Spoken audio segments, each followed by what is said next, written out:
તો કાલ હર હર મહાદેવ બધાને કેમ છો? બધા મજામાં? સ્વાગત છે મારા નવા બ્લોગની અંદર. તો આજે હું તમને એવું એક પ્રેરણા સ્ત્રોત બતાવું છું જે આપણને જીવનમાં ઉપયોગી થાય. તો આ છે સુગરીના માળા. કેટલી મહેનતથી એ લોકો પક્ષીઓ હાથ પગ નથી થતા, સરસ મજાની મહેનતથી કેવા સરસ મજાના માળા બનાવી રહ્યા છે. આમ નજરે નિહાળી રહ્યા છો, જોઈ શકો છો. આપણે માણસ એવું પ્રાણી છે આ ધરતી ઉપર કે જેને હાથ પગ બુદ્ધિ બધું આપ્યું છે, છતાં હંમેશા નાસીપાસ રહે છે, ટેન્શનમાં રહે છે.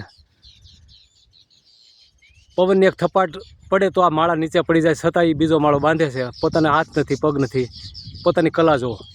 પણ આપણને ભગવાને હાથ પગ બધું આપ્યું છે, છતાં આપણે ઘણીવાર આપઘાતના વિચારો કરતા હોઈએ છીએ. કેટલા લોકો આવી રીતે આપઘાત કરીને મૃત્યુ પામે છે. આવો મહામૂલો અવતાર આવા પશુ પક્ષીઓના જીવનમાંથી કેમ આપણે શીખતા નથી?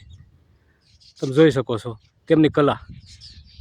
આપણે હાથ પગ આપ્યા છે, એ મહામૂલી મૂડી છે.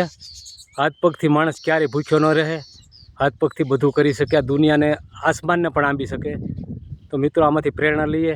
તમને વિડીયો કેવો લાગ્યો તો જરૂર શેર કરજો. અમારી યુટ્યુબ ચેનલને પણ સબસ્ક્રાઈબ કરી લેજો અને અમારી ફેસબુક પેજને પણ ફોલો કરજો. હર હર મહાદેવ, હર હર મહાદેવ.